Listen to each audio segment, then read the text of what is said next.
ഞാൻ 5ാം ക്ലാസ്സിൽ പഠിക്കുന്ന സമയത്താണ് യഥാർത്ഥത്തിൽ എന്നെ SFIയിൽ അംഗമായിട്ട് ചേർക്കുന്നത്. യഥാർത്ഥത്തിൽ ഞാൻ രാഷ്ട്രീയത്തിലേക്ക് വരുന്നത് ഞാനൊരു സ്വയം തീരുമാനം എടുക്കാവുന്ന ഒരു മുതിർന്ന പൗരനായതിനു ശേഷമല്ല, വളരെ ചെറിയ പ്രായത്തിൽ തന്നെ വരികയാണ്. ഞാൻ 5ാം ക്ലാസ്സിൽ പഠിക്കുന്ന സമയത്താണ് യഥാർത്ഥത്തിൽ എന്നെ SFIയിൽ അംഗമായിട്ട് ചേർക്കുന്നത്. അപ്പോൾ അത് അന്നത്തെ ഞാൻ ഓർക്കുകയാണ് ഇപ്പോഴും ആ സംഭവം. അതായത് ഇപ്പോൾ നിങ്ങൾ പറഞ്ഞപ്പോഴാണ് ഓർമ്മയിലേക്ക് വരുന്നത്. 5ാം ക്ലാസ്സിൽ പഠിക്കുന്ന തന്നെ അന്ന് 5ാം ക്ലാസ് മുതൽ വിദ്യാർത്ഥി സംഘടനാ പ്രവർത്തനങ്ങളുണ്ട്.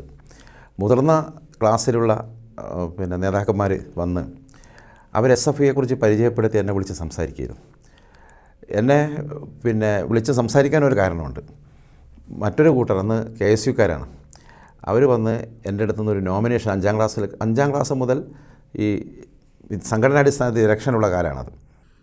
ഒരു നോമിനേഷൻ എഴുതി കൊണ്ടുപോയി അവർ വാങ്ങിച്ചു. എനിക്കത് SFIയോ KSUയോ ഒന്നും അറിയില്ല. അവർ നോമിനേഷൻ പേപ്പർ ഒപ്പിടിച്ച് കൊണ്ടുപോകണം. നോമിനേഷൻ പേപ്പർ എന്നൊക്കെ പിന്നെ അറിയുന്നത്. ഇതറിഞ്ഞ് SFIയുടെ നേതാക്കന്മാർ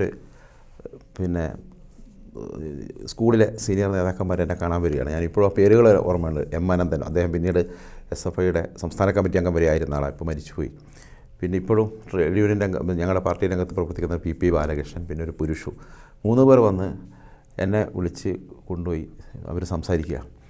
അപ്പോൾ എൻ്റെ അമ്മാവൻ ഒരു കമ്മ്യൂണിസ്റ്റ് പാർട്ടിയുടെ പ്രവർത്തകനായിരുന്നു. അദ്ദേഹം ആ പ്രദേശത്തെ നേതാവായിരുന്നു. ഇന്ന വീട്ടിൽ നിന്ന് വരുന്ന ആളല്ലേ നീ എന്താ ഇങ്ങനെ നോമിനേഷൻ കൊടുത്തത് എന്ന് ചോദിച്ചു. അപ്പോൾ എനിക്ക് നോമിനേഷനൊന്നും അറിയില്ല, 5ാം ക്ലാസ്സുകാരനാണല്ലോ.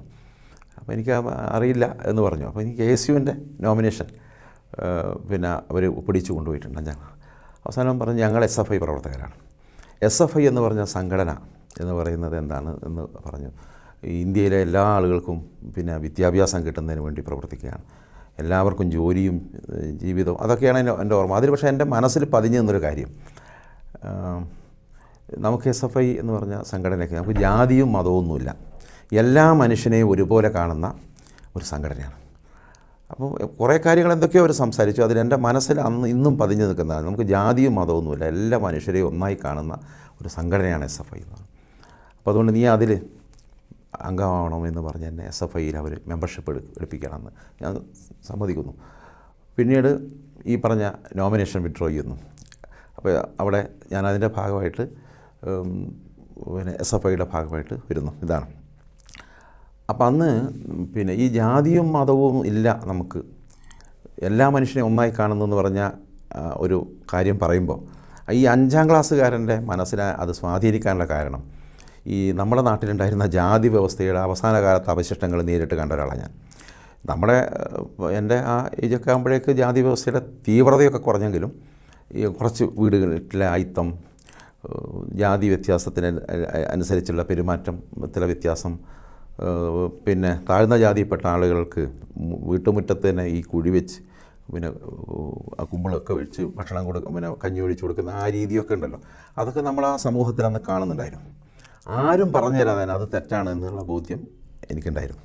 ആരും പറഞ്ഞു തരാതെ എന്താ ഇന്നിപ്പോൾ ആലോചിക്കുമ്പോൾ യുക്തിസഹമല്ല എന്നൊക്കെ പറയുന്ന ആ ഒരു അവസ്ഥ. അപ്പോൾ ആ മനസ്സിനകത്ത് അതുള്ളതുകൊണ്ട് അതിനോട് പൊരുത്തമുള്ളൊരു ആശയം പറയാൻ വരും. അതാണ് സത്യത്തിൽ അന്നാണ് ഞാൻ SFI അംഗമായി മാറുന്നത്.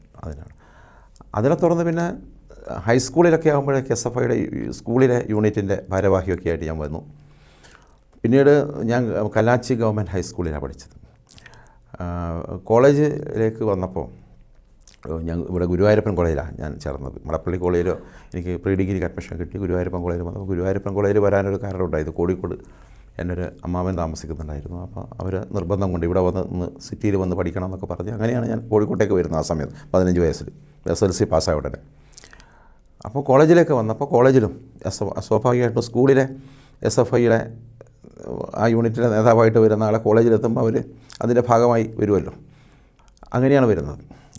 അപ്പോൾ പിന്നീട് കോളേജിലൊക്കെ എത്തുന്നതോടുകൂടി നമ്മൾ ഈ പറയുന്ന പുരോഗമന വിദ്യാർത്ഥി പ്രസ്ഥാനത്തിൻ്റെ ആശയവും അതിൻ്റെ രാഷ്ട്രീയവും നിലപാടുകളും ഒക്കെ കൂടുതൽ മനസ്സിലാക്കുകയും പഠിക്കുകയും ചെയ്യണം.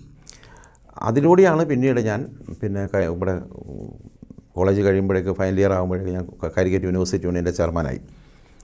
അന്ന് എനിക്ക് ഓർമ്മയുണ്ട്, ഇപ്പോഴും ചെയർമാൻ സ്ഥാനത്തേക്ക് ഞങ്ങൾ തമ്മിലുള്ള മത്സരം ഇന്നത്തെ കോൺഗ്രസിൻ്റെ നേതാവായിട്ട് KC വേണുഗോപാലും ഞാനും തമ്മിലാണ് മത്സരിച്ചത്. അന്ന് ഞാൻ ജയിച്ചു. യൂണിവേഴ്സിറ്റി യൂണിയൻ ചെയർമാനായതിന് ശേഷം പിന്നെ ഒരു വർഷം കഴിഞ്ഞു SFIയുടെ കോഴിക്കോട് ജില്ലാ സെക്രട്ടറിയായി 2 വർഷം പ്രവർത്തിച്ചു. പിന്നീട് SFIയുടെ സംസ്ഥാന പ്രസിഡൻറ്റും സെക്രട്ടറിയായിട്ട് 1990 മുതൽ 94 വരെയുള്ള കാര്യം 2 വർഷം പ്രസിഡൻറ്റും 2 വർഷം സെക്രട്ടറിയായിട്ട് പ്രവർത്തിച്ചു. അപ്പോൾ ഈ വിദ്യാർത്ഥി സംഘടനാ പ്രവർത്തനത്തിലൂടെയാണ് ഞാൻ സത്യത്തിൽ പിന്നീട് അതിനിടയിലാണ് CPMൻ്റെ അംഗമായി മാറുന്നത്. അവിടെ ഈ കോഴിക്കോട് താമസിക്കുന്ന സമയത്ത് തന്നെ ഇവിടെ പ്രാദേശിക പാർട്ടി ഘടകത്തിൻ്റെ അംഗമായി വന്നു. പിന്നെ അതിലൂടെ വരികയാണ്. അപ്പോൾ നമ്മൾ കമ്മ്യൂണിസ്റ്റ് ആശയവും അതിൻ്റെ പ്രത്യയശാസ്ത്രവും രാഷ്ട്രീയവുമായിട്ടുള്ള കാര്യങ്ങളൊക്കെ ക്ലാസ്സുകളിലൂടെയും അനുഭവങ്ങളിലൂടെയും ആശയവിനിമയത്തിലൂടെയൊക്കെ മനസ്സിലാക്കണം, മറ്റെല്ലാവരെയും പോലെ തന്നെ. അങ്ങനെയാണ് പിന്നെ ഈ മേഖലയിലേക്ക് വന്നത്. അപ്പോൾ അത് ആ രാഷ്ട്രീയം കൂടുതൽ ശരിയാണ് എന്ന് തെളിയിക്കുന്ന രാഷ്ട്രീയ സംഭവങ്ങളാണ് പിന്നീട് രാജ്യത്ത് ഉടനീളം ഉണ്ടായത്. അതിലൊരു പ്രധാനപ്പെട്ട ഞങ്ങൾ ആവേശപൂർവ്വം SFIയിലേക്ക് സ്കൂൾ കാലത്ത് തന്നെ എടുത്തു ചാടിയ ഒരു ഘടകം 5ാം ക്ലാസ്സിൽ നിന്ന് മെമ്പർഷിപ്പൊക്കെ എടുത്തേക്കൊരു അടിയന്തരാവസ്ഥയാണ്. അടിയന്തരാവസ്ഥ കാലത്തുള്ള പിന്നെ അന്നത്തെ ജനാധിപത്യ ധ്വംസനവും അതിക്രമങ്ങളും അന്ന് രാജൻ സംഭവമൊക്കെ ഉണ്ടായില്ല. അതൊക്കെ അന്ന് സ്കൂൾ കുട്ടികളുടെ ഇടയിൽ തന്നെ വലിയ ചർച്ചയായിരുന്നു. അതിനെതിരെ അന്ന് അടിയന്തരാവസ്ഥ കഴിഞ്ഞതിന് ശേഷവും ഉയർന്നു വന്ന വലിയ പ്രക്ഷോഭങ്ങൾ, ഈ രാജനെ കാണാതായ സംഭവം, അതൊക്കെയായിരുന്നു അന്ന് നമ്മുടെ മനസ്സിലുണ്ടായിരുന്നത്.